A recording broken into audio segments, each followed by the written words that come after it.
ನಮಸ್ಕಾರ. ನೋಡಿ ರೈತರ, ಇದು 3 ಎಕರೆಗೆ ಹಾಕಿದ್ವಿ. 2 ಟ್ಯಾಕ್ಟ್ರಿ ಏರ್ಕೊಂಬಂದು ಕಣದಲ್ಲಿ ಹಾಕ್ಕೊಂಡಿದ್ದೀವಿ. ಮಿಷಿನ್ ಹಾಕೋಕ್ಕೆ ರೆಡಿ ಮಾಡ್ಕೊತ ಇದ್ದೀವಿ.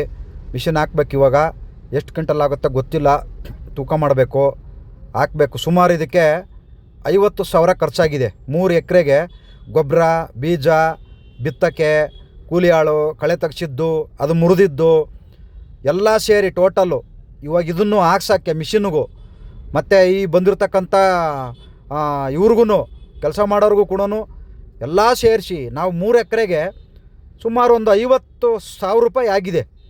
ಇನ್ನೂ ಸ್ವಲ್ಪ ನಾವೇ ಮನೆಯವರೇ ಮುರಿದೋದಕ್ಕೆ ಅದೊಂದು ಸ್ವಲ್ಪ ದುಡ್ಡು ಉಳಿದೆ ನಮಗೆ. ಅದನ್ನು ಕೂಡ ಆಳಿಕ್ಸಿದ್ರೆ 1 ಎಕರೆಗೆ 2,500 ರೂಪಾಯಿ ಮುರಿತಿರೋದು. ಅದು ಸರಿಯಾಗಿ ನೆಟ್ಗೂ ಮುರಿಯಲ್ಲ, ಹೆಂಗೆ ಬೇಕು ಹಂಗೆ ಬಿಡ್ತಾರೆ. ಸರಿಯಾದ ರೀತಿಲಿ ಕೆಲಸ ಮಾಡೋರು ಸಿಗ್ತಾಯಿಲ್ಲ ಇವತ್ತು. ಅದರಿಂದ ನಾವೇ ಮನೆಯವರೇ ಮುರ್ಕೊಂಡಿದ್ದೀವಿ. ಒಂದು 4ರಿಂದ 5 ದಿವಸ ಆಗಿದೆ. ಒಂದೊಂದು ಎಕರೆಗೆ 2,500 ರೂಪಾಯಿ ಮುರಿಯೋಕ್ಕೆ ಕೇಳ್ತಾ ಇರೋದು ಕೆಲಸ ಮಾಡೋರು. ಆದರೆ ನಾವು ಅಷ್ಟೊಂದು ಕೊಡಬೇಕಲ್ಲಪ್ಪ, 7,500 ರೂಪಾಯಿ ಕೊಡಬೇಕಲ್ಲಪ್ಪ ಅಂದ್ಬಿಟ್ಟು ನಮ್ಮ ಮನೆಯವರೇ ಮುರಿದೋದಕ್ಕೆ ಅದು ದುಡ್ಡು ಉಳಿತು. ಇದನ್ನು ಮಿಷಿನ್ ಹಾಕ್ಸಿ ಮಾರ್ಕೆಟಿಗೆ ತಗೊಂಡು ಹೋಗಬೇಕು. ಎಷ್ಟು ಕ್ವಿಂಟಲ್ ಆಗುತ್ತೆ, ಎಷ್ಟು ರೇಟ್ ಆಗುತ್ತೆ ನೋಡಬೇಕು. ಅದೆಲ್ಲ ಮುಂದಿನ ದಿವಸದಲ್ಲಿ ಇವಾಗ ಹೇಳ್ತೀನಿ. ಇವಾಗ ಇದರಲ್ಲಿ ಮುಂದೆ ಮಾರ್ಕೆಟ್ಗೂ ತಗೊಂಡು ಹೋಗ್ತೀವಿ. ಅಂದರೆ ರೈತರ ಈ ಕಷ್ಟನ ಕೇಳೋನು ಯಾವನಿಲ್ಲ ರೀ, ಯಾರೂ ಇಲ್ಲ. ಎಲ್ಲ ದಲ್ಲಾಳಿಗಳು ದರ್ಬಾರ್. ದಲ್ಲಾಳಿಗಳು ಉದ್ಧಾರ ಆಗ್ತಾರೆ ಹೊರತು ರೈತರು ಮಾತ್ರ ಉದ್ಧಾರ ಆಗ್ತಾಯಿಲ್ಲ. ಮೆಕ್ಕೆಜೋಳ ಬೇಕಾದಷ್ಟು ಬೆಳೆದಿದ್ದಾರೆ. ಮೆಕ್ಕೆಜೋಳ ಬೇಕಾದಷ್ಟು ಬೆಳೆದಿದ್ದಾರೆ. ಆದರೆ ರೇಟ್ ಇಲ್ಲ, ರೇಟೇ ಇಲ್ಲ. 1,600, 1,700, 1,800, 2,000 ಮೇಲೆ ಹೋಗ್ತಾ ಇಲ್ಲ ರೀ. 2,000 ಮೇಲೆ ಹೋಗ್ತಾ ಇಲ್ಲ. ಬರೀ ದಲ್ಲಾಳಿಗಳು ಉದ್ಧಾರ ಆಗ್ತಾಯಿದ್ದಾರೆ, ಬರೀ ದಲ್ಲಾಳಿಗಳು. ನಾವು ರೈತರು ಉದ್ಧಾರ ಆಗಂಗಿಲ್ಲ.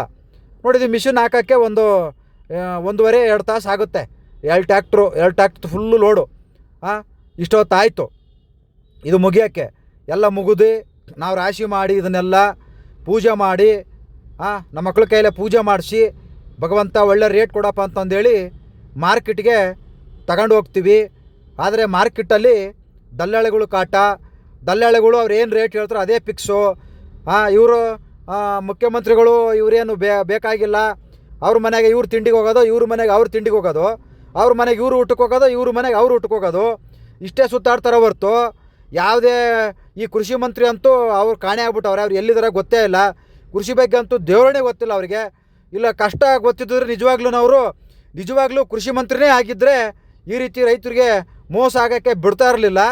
ಈ ರೀತಿ ನಾವು ಇವತ್ತು ಇಷ್ಟೆಲ್ಲ ಖರ್ಚು ಮಾಡಿ ಇಷ್ಟೆಲ್ಲ ರಾಶಿ ಮಾಡ್ಕೊಂಡು ಈ ರಾಶಿಗೆ ಪೂಜೆ ಮಾಮೂಲಿ ನಮ್ಮ ಕರ್ತವ್ಯ ನಾವು ಮಾಡ್ಕೊಂಡು ತಗೊಂಡೋಗಿ ನೋಡಿ ಮಾರ್ಕೆಟಿಗೆ ತಗೊಂಬಂದ್ವಿ, APMCಗೆ ತಗೊಂಬಂದ್ವಿ. ಆದರೆ ಸುರಿತೀವಿ ಇಲ್ಲಿ ದಲ್ಲಾಳಿಗಳು ಬರ್ತಾರೆ. ಅದೆಷ್ಟು ರೇಟ್ ಫಿಕ್ಸ್ ಮಾಡ್ತಾರೋ ದೇವರೇ ಭಗವಂತ ನೋಡ್ಬೇಕು. ನೋಡಿ ಹೆಂಗೆ ಚೆಕ್ ಮಾಡ್ತಾರೆ ಅದನ್ನು ತೋರಿಸ್ತೀನಿ. ಯಾವ್ಯಾವ ರೀತಿ ಚೆಕ್ ಮಾಡ್ತಾರೆ ಅದನ್ನು ತೋರಿಸ್ತೀನಿ ನಿಮಗೆ. ಇವರೇನೋ PhD ಮಾಡಿರೋ ಥರ ನಮ್ಮ ಕ್ಲಾಸ್ಮೇಟ್ ಕೂಡ ನಾ SLC ಫೇಲು ನೋಡಿ ತೂಕ ಮಾಡ್ತಾರೆ. ಒಂದೊಂದು ಚೀಲಕ್ಕೆ 50 kg ತೂಕ ಮಾಡ್ತಾರೆ. ಇವರು ಕೂಡ ಇವ್ರಿಗೇನು ದುಡ್ಡು ಕೊಡೋಂಗಿಲ್ಲ ಪಾಪ. ಅವರು ಸ್ವಲ್ಪ ಜೋಳ ಉಳಿಸ್ಕೊತಾರೆ. ಸುಮಾರು ಒಂದು 20-30 kg ಇವರು ಜೋಳ ಉಳಿಸ್ಕೊತಾರೆ. ಅವರಿಗೆ ದುಡ್ಡು ಕೊಡೋಂಗಿಲ್ಲ ಇವ್ರಿಗೆ. ನೋಡಿ ಸುಮಾರು ನಮ್ಮದು ಈಗ ಟೋಟಲ್ ಇನ್ನೇನು ಮುಗಿತೈತಿದು, ಎಷ್ಟು ಚೀಲಕ್ಕೆ ತುಂಬ್ತಾರೆ ಅಂತಂದು ಮುಗೀತದು. ಚೀಲಕ್ಕೆ ತುಂಬಿದ್ದು ಸುಮಾರು 42 ಕ್ವಿಂಟಲ್ ಆಯಿತು, 94 ಚೀಲ ಆಯಿತು. ಇವರು ಬರ್ತಾರೆ ಚೆಕ್ ಮಾಡ್ಕೊಂಡು ಬರ್ಕೊಂಡು ಹೋಗ್ತಾರೆ.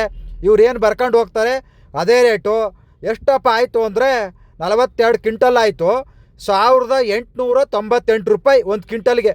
ಇವರೆಲ್ಲ ಬರ್ಕೊಂಡು ಹೋಗಿ ಎಲ್ಲ ಮಾಡಿ ಹಾಕಿದ್ದಕ್ಕೆ 1,898 ರೂಪಾಯಿ ಆಯಿತು. 42 ಕ್ವಿಂಟಲ್ಗೆ ಎಷ್ಟು ಬಂತು ನೋಡಿ. ನಾವು ಹಾಕಿದ್ದು ಬಂಡವಾಳಕ್ಕೆ ಏನು 1 ವರ್ಷಕ್ಕೆ 30,000 ಇಷ್ಟೇ ನಾವು ದುಡಿಬೇಕಾಗಿರೋದು. 6 ತಿಂಗಳಿಗೆ ಒಂದೊಂದು ಎಕರೆಗೆ 10,000 ಬಂದಿದೆ ನಮಗೆ ಅಷ್ಟೇ. ನಮ್ಮ ಖರ್ಚು ತೆಗೆದು ಒಂದೊಂದು ಎಕರೆಗೆ 10,000 ಬಂದಿದೆ.